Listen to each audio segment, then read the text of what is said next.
Hello दोस्तों, स्वागत है आपका मॉडर्न हिस्ट्री के इस क्लास में। चलिए स्टार्ट करेंगे आज का पहला प्रश्न। प्लासी का युद्ध कब हुआ था, ये आपसे पूछा जा रहा है। ऑप्शन ए है मई 1757, बी है जून 1757, सी है अक्टूबर 1757 और डी है मार्च 1757। तो एक चीज कंफर्म हो गया कि ईस्वी क्या रहेगा, 1757 है। लेकिन अगर पूरे डेट की बात करें तो ध्यान रखिएगा जून 1757। और जून भी कितना, तो 23 जून 1757। एग्जैक्ट डेट आपको याद होना चाहिए, पूछ लिया जाता है। वहीं अगर बात करें इस युद्ध से संबंधित, तो ध्यान रखिएगा कि प्लासी का युद्ध यानी कि यह युद्ध जो है उत्तर पूर्वी भारत में बंगाल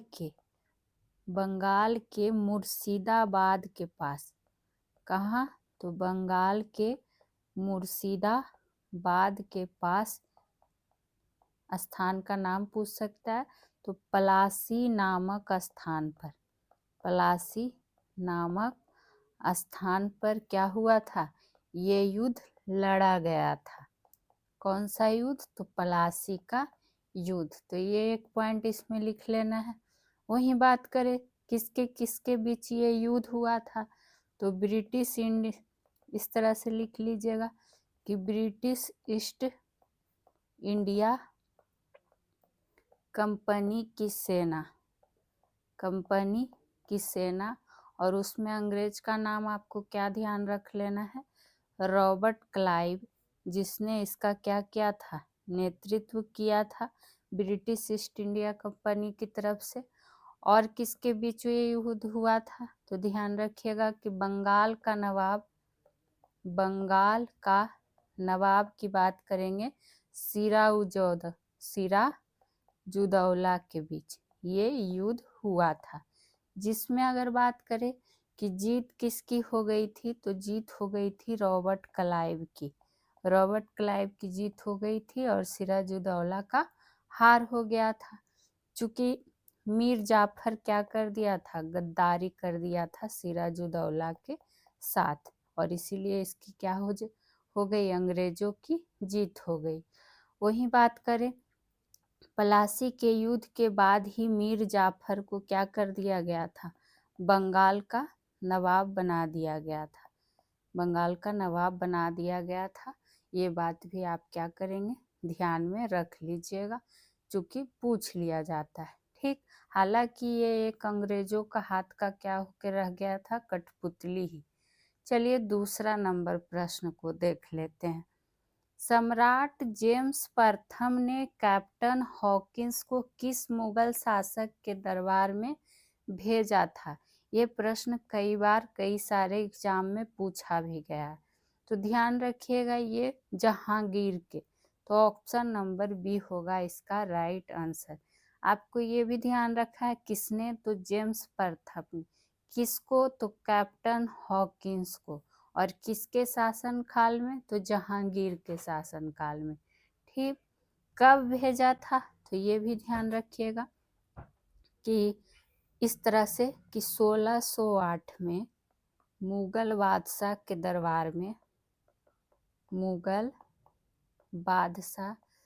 दरबार में आने वाला क्या था, पहला व्यक्ति था। ये बात इसमें आप लिख लीजिएगा। और जहांगीर ने इसको क्या दिया था, एक उपाधि प्रदान किया था। क्या उपाधि इसको दिया था, ये भी आपसे पूछ लिया जाता है। तो उपाधि दिया था इंग्लिश खान का। किसका उपाधि, तो इंग्लिश खान का उपाधि दिया था। तो ये बात भी कई बार पूछ लिया जाता है। इंग्लिश खान या फिर क्या कहता है इसी को अंग्रेज खान भी कह दिया जाता है। तो ये सब आप क्या करेंगे, नोट डाउन कर लीजिएगा। चलिए आगे की चर्चा कर लेते हैं। और जहांगीर के दरबार में ही कौन एक और आया था, सर थॉमस रो भी, इसके बारे में भी पूछ लिया जाता है। Sir Thomas Roe. तीसरे नंबर प्रश्न को देख लेते हैं। लॉर्ड डलहौजी द्वारा व्यापकगत नीति यानी डॉक्ट्रिन ऑफ लैप्स की बात हो रही है। इसके तहत विलय किए गए राज्यों का उनके वर्ष से मिलान कीजिए। चलिए मिलान कर लेते हैं। एक तरफ राज्य है और एक तरफ वर्ष है। अगर बात करें 17 का तो ध्यान रखिएगा ये 1848 से संबंधित हो जाएगा, यानी कि ए का हो जाएगा 1 नंबर। वहीं बी है संभलपुर, जो कि संबंधित हो जाएगा 1849 से, यानी कि बी का हो जाएगा 3 नंबर। उदयपुर की अगर हम बात करेंगे तो ये संबंधित हो जाएगा 1852 से, यानी सी का हो जाएगा 2 नंबर। और लास्ट बच गया नागपुर, जो हो जाएगा संबंधित 1854 से, तो ये तो इसके सामने ही हो गया, तो डी का 4। और ये सब आपको हम कई बार पढ़ा भी चुके हैं डिटेल के साथ। ये ध्यान रखिएगा कि ये किसकी व्यापकगत नीति थी। व्यापकगत नीति तो ये लॉर्ड डलहौजी की, लॉर्ड डलहौजी की। हालांकि प्रश्न में भी आपको दे ही दिया गया है। ठीक है, चलिए आगे की प्रश्न को देख लेते हैं। और जो भी बिहार शिक्षक भर्ती की तैयारी करते हैं वीडियो को पूरा देखा करें, और एक एक प्रश्न एक एक डिस्कशन आपके लिए महत्वपूर्ण रहेगा। स्वतंत्र भारत के प्रथम गवर्नर जनरल कौन थे? यहाँ आपसे पूछा गया स्वतंत्र भारत के प्रथम गवर्नर जनरल, तो ध्यान रखिएगा ये लॉर्ड माउंटबेटन हो जाएंगे। कौन हो जाएंगे? तो लॉर्ड माउंटबेटन। वहीं अगर बात करें तो इस तरह से भी इनको ध्यान रख सकते हैं कि ब्रिटिश भारत के ये अंतिम वायसराय भी थे, अंतिम वायसराय थे। ठीक, कौन? तो लॉर्ड माउंटबेटन। वहीं बात करें कि भारत विभाजन का निर्णय की जो बात आई थी, भारत विभाजन का निर्णय पूछ लिया जाता है कि किसके द्वारा, किसने किया था, तो लॉर्ड माउंटबेटन ने ही किया था। तो ये भी आप इसमें ध्यान रख ले सकते हैं। वहीं अगर प्रश्न यहाँ पर ये रहता कि स्वतंत्र भारत के पहले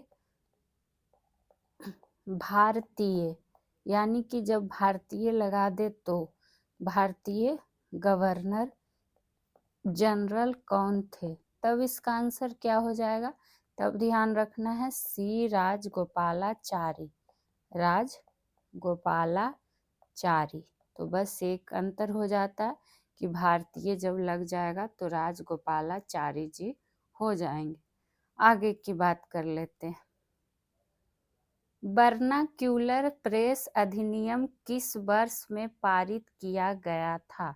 पारित कब किया गया था ये आपसे पूछा जा रहा है, तो ध्यान रखिएगा ये 1878 में पारित किया गया था।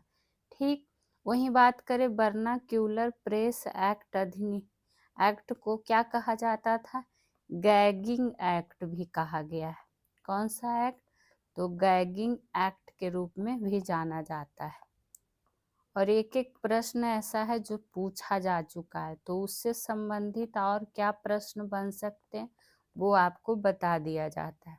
तो गैंगिंग एक्ट के रूप में इसे जाना जाता था। ठीक, वहीं बात करें ध्यान रखिएगा कि ये पारित किसने किया था ये भी पूछ लेता है। तो पारित किया था लॉर्ड लीटन ने। किसने? तो लॉर्ड लीटन ने। ठीक, वही अगर आपसे प्रश्न पूछ दे कि ये जो वर्नाक्यूलर प्रेस अधिनियम या फिर प्रेस एक्ट की जो बात हो रही है, इस अधिनियम को निरस्त किसने कर दिया था? निरस्त की अगर बात आएगी तो निरस्त कर दिया था ये किसने? तो लॉर्ड रिपन ने, लॉर्ड रिपन ने। ठीक, तो ये बात भी आपको ध्यान रख लेना। कब किया था? तो 1881 में। ठीक, चलिए आगे के प्रश्न को देख लेते हैं। क्या है अगला प्रश्न? बंगाल में भू राजस्व अस्थाई बंदोबस्त किसने लागू किया था? ध्यान रखिएगा, ये किया था लॉर्ड कॉर्नवालिस ने। किसने? तो लॉर्ड कॉर्नवालिस ने, चूंकि बंगाल का गवर्नर जनरल उस टाइम यही था, लॉर्ड कॉर्नवालिस, जिसने अस्थाई बंदोबस्त को क्या किया था? लागू किया था। वहीं अगर बात करें तो ये अस्थाई बंदोबस्त, अस्थाई, मॉडर्न हिस्ट्री का आपको हल्का से लेकर एकदम क्या कहता है अपर लेवल तक का क्वेश्चन कराया गया है पहले भी, तो सारी वीडियो देखा करें। अस्थाई बंदोबस्त क्या थी? एक भू राजस्व व्यवस्था थी। भू राजस्व क्या थी? व्यवस्था थी। यानी कि कह सकते हैं कि भारत में अंग्रेजों के लिए भू राजस्व जो था आय का प्रमुख स्रोत था। ठीक, और इसी अस्थाई बंदोबस्त की अगर हम बात करें तो इसको जमींदारी व्यवस्था के नाम से भी जाना जाता है। कौन व्यवस्था? तो जमींदारी व्यवस्था के नाम से भी जाना जाता है। वहीं लॉर्ड कॉर्नवालिस से आप एक बात और लिख लीजिएगा, पूछ लेता है लॉर्ड कॉर्नवालिस को भारत में सिविल सेवा के जनक के रूप में भी जाना जाता है। सिविल सेवा के जनक के रूप में क्या होता है? जाना जाता है। एक एक बिंदु आपको भी नोट डाउन करते हुए चलना है, तो ये बात भी आपको इसमें ऐड ऑन कर लेना है। चलिए आगे के प्रश्न को देख लेते हैं। भारतीय राष्ट्रीय कांग्रेस के सूरत अधिवेशन 1907 की अध्यक्षता किसने की थी? तो ये वर्ष भी ध्यान रखना है, प्लस कौन सा अधिवेशन? तो सूरत अधिवेशन। ये अध्यक्षता की अगर हम बात करें तो रास बिहारी घोष जी ने किया था। किसने किया था? तो रास बिहारी घोष जी ने। आपको पता ही होगा कि ये सूरत अधिवेशन कहाँ? तो गुजरात में हुआ था। वहीं बात करें कि ये रास बिहारी घोष जो थे नरमपंथी नेता थे, यानी कि नरम दल के नेता थे। ये बात हो गई। वही नरम दल में आप और नाम ध्यान रख सकते हैं, फिरोज शाह मेहता का भी। ये भी किससे संबंधित थे? तो नरमपंथी दल से ही संबंधित थे। लेकिन अगर बात कर ले और एक का नाम ध्यान रख लीजिएगा नरमपंथी में, गोपाल कृष्ण गोखले जी का।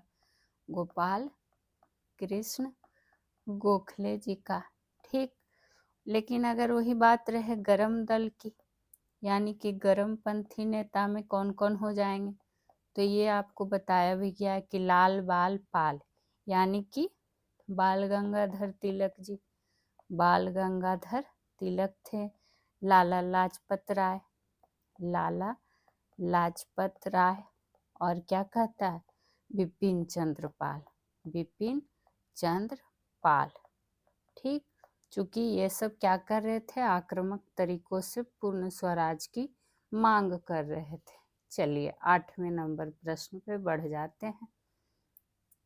और 8वें नंबर प्रश्न पे जाने से पहले जो भी बिहार शिक्षक भर्ती की तैयारी करते हैं वो सॉल्यूशन बाय पीजे चैनल जरूर सब्सक्राइब कर लेंगे, क्योंकि यहाँ आपको जीके जीएस का फुल निचोड़ दिया जाता है, बिल्कुल एनसीईआरटी बेस्ड। तो आप लोग को अगर क्लास अच्छी लगे तो प्लीज़ लाइक शेयर अभी ही कर दिया कीजिए, अपने दोस्तों के ग्रुप में लिंक शेयर कर दीजिए, और एक कमेंट ज़रूर किया करें कि आपको क्लास कैसी लगती है, या इस क्लास से संबंधित कोई सुझाव हो तो। और पीडीएफ के लिए टेलीग्राम से भी जुड़ सकते हैं। तो चलिए मॉडर्न हिस्ट्री के अगले प्रश्न को देख लेते हैं। लॉर्ड विलियम बेंटिक ने सती प्रथा को अवैध कब घोषित कर किया था? किसने? तो लॉर्ड विलियम बेंटिक ने। किसको? तो सती प्रथा को। ध्यान रखिएगा 1829 में। ठीक, वहीं अगर इससे संबंधित और बात करें तो ये आपको पता होना चाहिए कि लॉर्ड विलियम बेंटिक, जो कि बंगाल का अंतिम गवर्नर जनरल, बंगाल का अंतिम गवर्नर जनरल पूछ लिया जाता है, और पहले भारत के पहले क्या थे? Governor general. दोनों में से कोई प्रश्न भी आपसे पूछ ले सकता है, तो ध्यान रख लीजिएगा। वहीं अगर बात करें कि और क्या ध्यान रख सकते हैं, उसी तरह से अभी हम लोग जाने लॉर्ड कॉर्नवालिस के बारे में। और क्या कहता है, आप ध्यान रख सकते हैं लॉर्ड डलहौजी से, अभी हम लोग इससे भी चर्चा क्या किए थे। व्यापगत नीति, व्यापगत नीति तो हर किसी से एक एक पॉइंट आपको क्या कर लेना है, ध्यान में रख लेना है। वहीं लॉर्ड बेलेजली से भी आप एक पॉइंट ध्यान रख सकते हैं। लॉर्ड बेलेजली से क्या ध्यान रख लेना है कि इसके द्वारा सहायक गठबंधन का क्या किया गया था, सिद्धांत पेश किया गया था, सिद्धांत पेश किया गया था। ये भी आपसे पूछ लिया जाता है। ठीक, चलिए आगे के प्रश्न को देख लेते हैं, जो कि आज के वीडियो का होगा 9वां नंबर प्रश्न। बेल्लूर में रामकृष्ण मिशन की स्थापना किसने की थी? कहाँ? तो बेल्लूर में। किसकी स्थापना? तो रामकृष्ण मिशन की। तो ये किया था स्वामी विवेकानंद जी ने।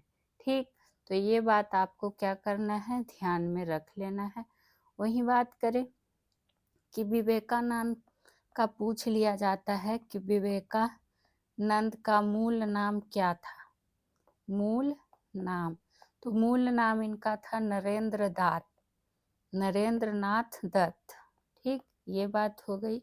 वहीं अगर इसमें और बात करें तो आपको पता है 1893 का शिकागो सम्मेलन में, किसमें, ये प्रश्न भी पूछ लिया जाता है कि शिकागो सम्मेलन में इन्होंने क्या किया था, भाग लिया था। ठीक, और रामकृष्ण मिशन की स्थापना इन्होंने, ये भी लिख सकते हैं कि अपने गुरु रामकृष्ण परमहंस जी के, रामकृष्ण परमहंस, ठीक, उनके लिए किया गया था। तो ये बात आप क्या करेंगे, लिख लीजिएगा। वहीं अगर आपसे पूछ लेता है कि स्वामी विवेकानंद जो है, तो विवेकानंद को स्वामी की उपाधि किसने प्रदान की थी? विवेकानंद को स्वामी की उपाधि किसने दी थी? ये कई बार प्रश्न पूछा गया। तो ये खेतड़ी के राजा के द्वारा दिया गया था, खेतड़ी के राजा। और उस राजा का नाम क्या था? तो अजीत सिंह। क्या नाम था? तो अजीत सिंह। चलिए आगे के प्रश्न को देख लेते हैं, जो कि होगा 10वां नंबर प्रश्न। और ये सब मॉडर्न हिस्ट्री का जो भी प्रश्न है, समझिए किसी भी एग्जाम के फेवरेट प्रश्नों में से एक है, बार बार रिपीट होते रहता है। यूरोपियन व्यापारिक कंपनियों के भारत आगमन का सही कालक्रम आपसे पूछा जा रहा है। ठीक, तो बात आई है, पहले देखिए पुर्तगाली है ऑप्शन में, सब में क्या है, ए में पुर्तगाली पुर्तगाली पुर्तगाली पुर्तगाली। तो इसकी अगर बात करें तो 1498 में आया था। ठीक, उसके बाद बात करेंगे डच की, तो ये 1602 में। वहीं अगर बात करें अंग्रेज की, ईस्ट इंडिया कंपनी, तो ये 1600 ईस्वी में आया था। और फ्रांसीसी की अगर हम बात करें तो फ्रांसीसी, तो ये 1664 में आया था। और ऑप्शन में यही चारों मौजूद है, तो देख लीजिए कालानुक्रम पहले कौन सा हो जाएगा, पुर्तगाली, फिर कौन आया, अंग्रेज आया, उसके बाद डच आया, फिर फ्रांसीसी, यानी कि ऑप्शन नंबर बी हो जाएगा इसका राइट आंसर। तो इसको भी आप क्या करेंगे, नोट डाउन कर लीजिएगा। ईस्ट इंडिया कंपनी को भारत में कब स्थापित किया? ये तो अभी हम लोग चर्चा किए कि 1600 में किया। एग्जैक्ट डेट याद रखना है तो 31 दिसंबर 1600।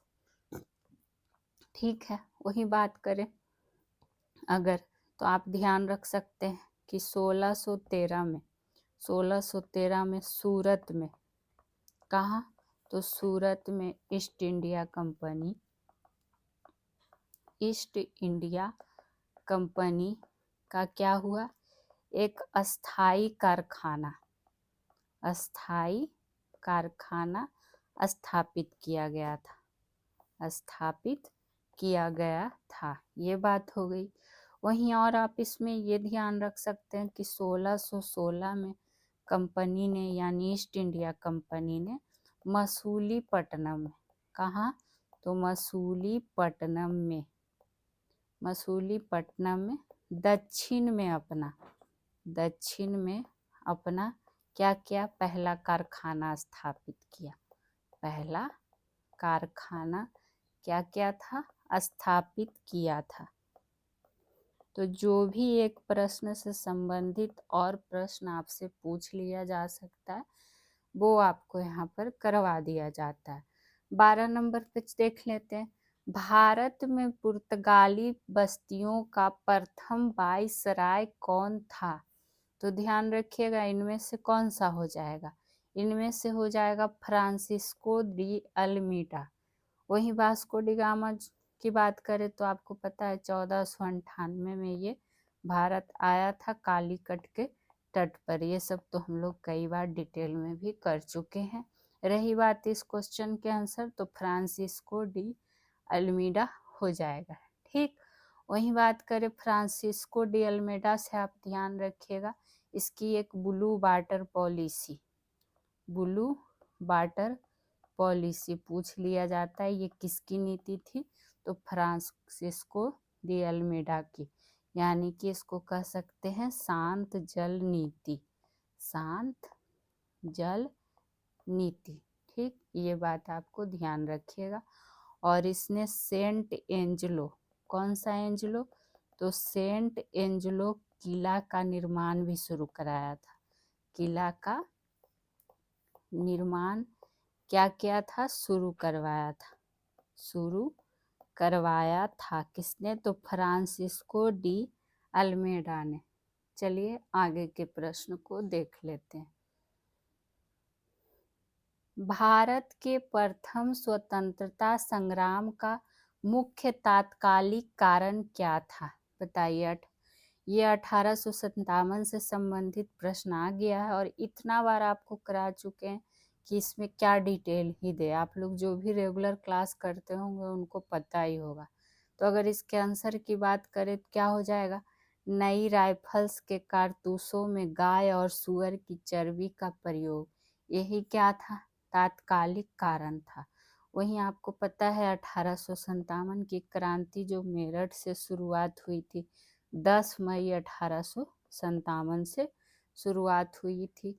हालांकि इसको इतनी बार हम लोग कर चुके हैं कि बस ध्यान रखिएगा इसका क्वेश्चन और आंसर। 14 नंबर पे ध्यान दें, फिर से आ गया। देखिए, किस स्थान पर 1857 के सिपाही विद्रोह की प्रथम घटना हुई? अभी हम लोग जाने कि 1857 मेरठ में हुई, 10 मई 1857 को शुरुआत हुई। इसका क्या रहा कारण ये भी जान चुके। ठीक, ब्रिटिश इतिहासकारों द्वारा इसको सिपाही विद्रोह, भारतीय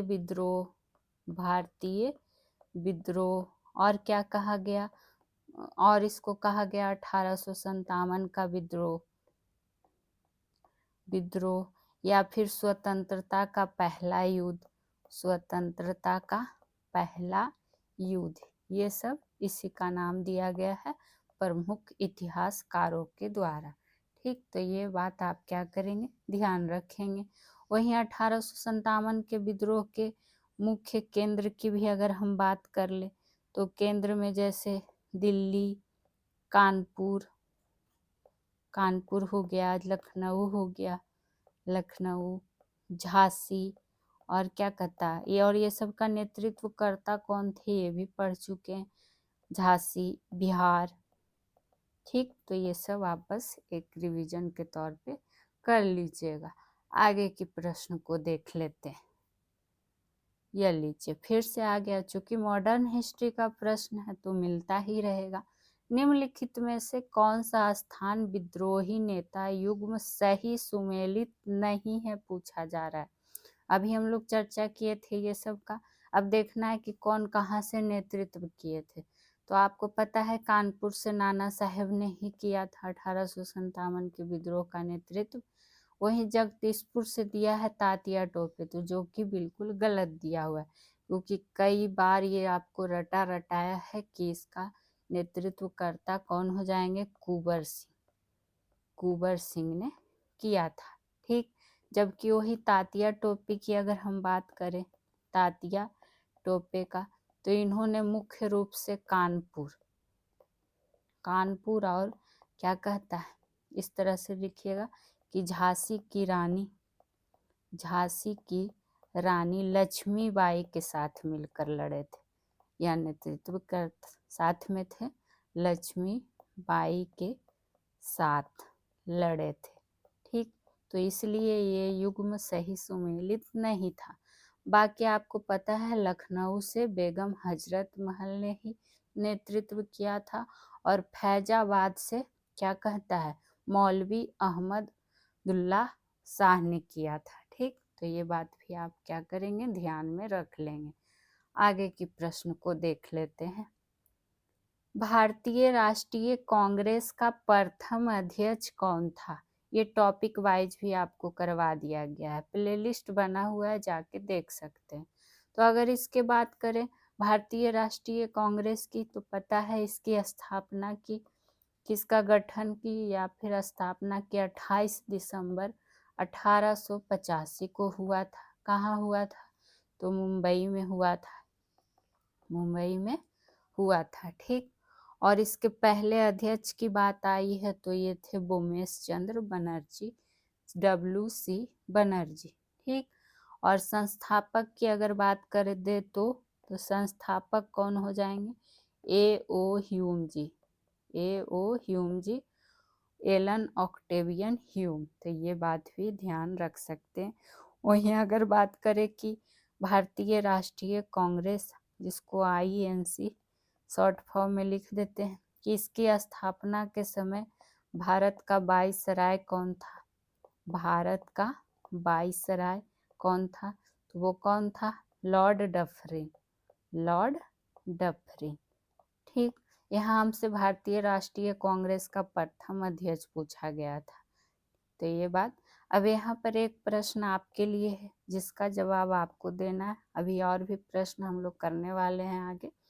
आपको बताना है कि INC इंडियन नेशनल कांग्रेस के पहले मुस्लिम अध्यक्ष कौन थे?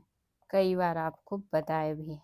मुस्लिम अध्यक्ष का नाम आपको कमेंट बॉक्स में जवाब दे देना है। चलिए आगे के प्रश्न को देख लेते हैं। 17 नंबर क्या है प्रश्न? सुरेंद्र नाथ बनर्जी एवं आनंद मोहन बोस द्वारा इंडियन एसोसिएशन की स्थापना कब की गई थी? ये आपसे पूछा जा रहा है। ठीक, तो अगर हम इसकी बात करें तो ये कब की गई थी? 1876 में। तो ऑप्शन नंबर C होगा इसका राइट आंसर। वहीं सुरेंद्र नाथ बनर्जी से आप एक पॉइंट ध्यान रख लीजिएगा कि सुरेंद्र नाथ बनर्जी को राष्ट्रगुरु के नाम से जाना जाता है। किस गुरु के नाम से? तो राष्ट्रगुरु के नाम से। ठीक, तो ये बात भी आपको लिख लेना है। वहीं बात करें कि भारतीय सिविल सेवा परीक्षा में भी इन्होंने क्या लिया था? भाग लिया था और परीक्षा पास भी किया था।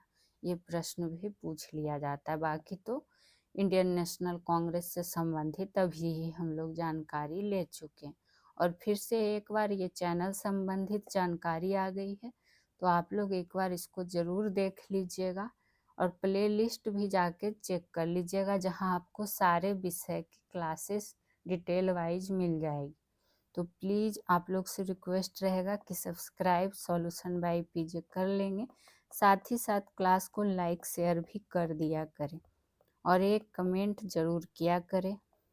बाकी आपको रेगुलर क्लासेस हर विषय की मिलती रहेगी, जो भी बिहार शिक्षक भर्ती की तैयारी करते हैं। आ जाएंगे 18 नंबर प्रश्न पे। भारतीय राष्ट्रीय कांग्रेस की प्रथम भारतीय महिला अध्यक्ष कौन थी? ये आपसे पूछा जा रहा है। तो जब भी भारतीय लगा दिया जाए तब कौन सी हो जाएंगी? सरोजनी नायडू। लेकिन यही अगर प्रश्न यहाँ पर रहता सिर्फ कि भारतीय राष्ट्रीय कांग्रेस की प्रथम महिला अध्यक्ष कौन थी? महिला अध्यक्ष, तब क्या हो जाता आंसर? Annie Besant. लेकिन जब भारतीय लग गया तो आपको पता होना चाहिए कि कौन। वहीं सरोजनी नायडू की बात करें तो ध्यान रखिएगा, इन्होंने 1925 का कानपुर अधिवेशन की अध्यक्षता किया था। कौन सा अधिवेशन? तो कानपुर अधिवेशन। और इनसे संबंधित आप ध्यान रखेंगे कि इनको Nightingale of India, Nightingale of India कहा जाता था, ऑफ इंडिया भी कहा जाता था। किनको? तो सरोजनी नायडू जी को। वहीं और अगर आपको बात करें तो ध्यान रखिएगा कि इसमें ऑप्शन सुचेता कृपलानी, जो कि भारत की पहली महिला मुख्यमंत्री थी। अगर पूछे कि भारत की पहली महिला मुख्यमंत्री, तब कौन हो जाएंगी? तब हो जाएंगी कौन? सुचेता कृपलानी जी, सुचेता कृपलानी जी। ठीक, चलिए आगे के प्रश्न को देख लेते हैं। और एक एक प्रश्न सारे मॉडर्न हिस्ट्री के इम्पोर्टेंट वाले हैं। गांधी जी ने हिंद स्वराज पुस्तक कब लिखा था? ये आपसे पूछा जा रहा है। तो ध्यान रखिएगा, इन्होंने 1909 में लिखा था और गुजराती भाषा में लिखा था। किस भाषा में? तो गुजराती भाषा में 1919 में। और इन्होंने यह बुक जो है अपनी इंग्लैंड से दक्षिण अफ्रीका की यात्रा के दौरान जहाज पर लिखा था। कहाँ लिखा था? तो जहाज पर लिखा था, मात्र 9 दिन में। ये भी प्रश्न आपसे पूछ लिया जाता है, कितना दिन में? तो 9 दिन, ये भी ध्यान रख सकते हैं। वही बात करें और अगर इसकी, तो इतना क्या कहता है, और इसको इंडियन होम रूल के नाम से भी जाना जाता है। किस नाम से? तो इंडियन होम रूल। तो यानी अगर पूछ ले कि इस पुस्तक का अन्य नाम क्या था, तो उसमें आपको ध्यान रख लेना है इंडियन होम रूल। ठीक, चलिए। वहीं अगर जो कि 1910 में ये नाम कर दिया गया था। ठीक, चलिए आगे की ओर चर्चा कर लेते हैं 20 नंबर प्रश्न पे। निम्नलिखित में से असुमेलित कथन का चयन कीजिए, यानी कि गलत कथन चुनना है। किन में से? एक तरफ संपादन करता है और एक तरफ समाचार पत्र है। इधर है, इधर करिए समाचार पत्र, यहाँ पे गलत टाइप है, और इधर करिए संपादन करता। तो चलिए इसका मिलान कर लेते हैं। ए में है कॉमनवेल्थ। तो आपको पता है कि कॉमनवेल्थ एक पत्रिका थी जो कि एनी बेसेंट की थी, तो ये तो सही दिया हुआ है। वहीं बात करें ऑप्शन बी है संध्या। तो संध्या के सामने क्या है? ब्रह्मा बांधव उपाध्याय। तो ये भी आपका क्या है? राष्ट्रीय समाचार पत्र था, और वो भी बंगाली समाचार पत्र। तो इसका भी सही दिया हुआ, और ये नाम भी ध्यान रखिएगा जो सही है। वहीं अगर बात करें सी में है मराठा, जो कि बाल गंगाधर तिलक। तो ये भी एक अंग्रेजी समाचार पत्र था, और फिर तिलक ने मराठी में क्या किया था? केसरी नामक समाचार पत्र भी प्रकाशित किया था। तो मराठा और केसरी दोनों ध्यान रख सकते हैं, ये बाल गंगाधर तिलक से ही संबंधित हो जाएगा। वहीं ऑप्शन डी है द इंडियन ओपिनियन। तो द इंडियन ओपिनियन की अगर बात आती है तो इसके समाचार संपादक कौन थे? तो महात्मा गांधी जी थे। कौन थे? महात्मा गांधी जी। लेकिन दिया क्या गया है? अरविंद घोष, जो कि गलत है, हमसे गलत ही पूछा जा रहा था। तो ऑप्शन नंबर डी हो गया इसका राइट आंसर। और आज के क्लास में मॉडर्न हिस्ट्री के अंतिम प्रश्न को देख लेते हैं। महात्मा गांधी के निम्नलिखित सत्याग्रह आंदोलनों का सही समयानुक्रम क्या है? यानी आपको बताना है, तो आपको जानकारी होगी तब ना। अब बताइए, रॉलेट एक्ट क्या है? सत्याग्रह। तो अगर इसकी हम बात कर लें तो इसका किस ईस्वी से संबंधित होगा? 1919 से। वहीं खेड़ा सत्याग्रह की बात करें तो ये 1918 से, वहीं चंपारण सत्याग्रह की बात करें तो 1917 से, और अहमदाबाद मिल मजदूर की अगर बात करें तो वो भी किससे हो जाएगा, 1918 से। लेकिन अब देखिए यहाँ 1918 खेड़ा भी है और 1918 अहमदाबाद मिल मजदूर सत्याग्रह भी है।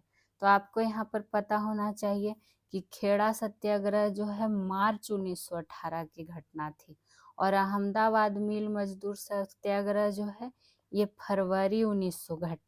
तो इससे आपको पता चल जाएगा कि कौन पहले आएगा। ठीक, तो सबसे पहले कौन सी घटना आएगी, चंपारण सत्याग्रह, जो कि 3 नंबर। तो 3 नंबर देखिए, ऑप्शन ए भी शुरू नहीं हो रहा, ऑप्शन डी नहीं, तो 2 ऑप्शन कट हो गए। अब बी और सी में हमें देखना है, तो 3 नंबर। फिर 1917 के बाद क्या आएगा, फरवरी 1918, यानी 3 के बाद फिर देखिए क्या आना चाहिए 1917 के बाद। यहाँ ऑप्शन देखिए गलत दिया हुआ है जी, इसको आप लोग सही खुद से कर लीजिएगा, ये ऑप्शन यहाँ पे सही नहीं बिठाया गया। चलिए आपको हम कर देते हैं। पहला नंबर पे कौन सा आ जाएगा, चंपारण सत्याग्रह यानी कि 1917, 3 नंबर आ जाएगा। फिर 1917 के बाद बात करें तो ये आ जाएगा कौन सा, अहमदाबाद, अहमदाबाद मिल सत्याग्रह, ये हो जाएगा 1918, मार्च 1918। तो 3 के बाद हो गया 4, और फिर क्या हो जाएगा उसके बाद अगर बात करें तो खेड़ा सत्याग्रह, ये हो जाएगा 1918 मार्च। तो इसके बाद आएगा 3, 4, 2, और लास्ट कौन बच गया, तो रॉलेट एक्ट, जो कि 1919। तो ये तो 3, 4, 2, 1, तो ये क्रम यहाँ पर क्या हो जाएगा, सही हो जाएगा, जो कि ऑप्शन में नहीं दिया हुआ था। ठीक, तो इसको आप लोग सुधार कर लीजिएगा। तो आज की क्लास कैसी लगी कमेंट करके ज़रूर बताएं, और solution by PJ channel subscribe कर लीजिएगा। क्लास अच्छी लगे तो लाइक शेयर भी कर दीजिएगा। फिर मिलेंगे नए क्लास में। Thank you.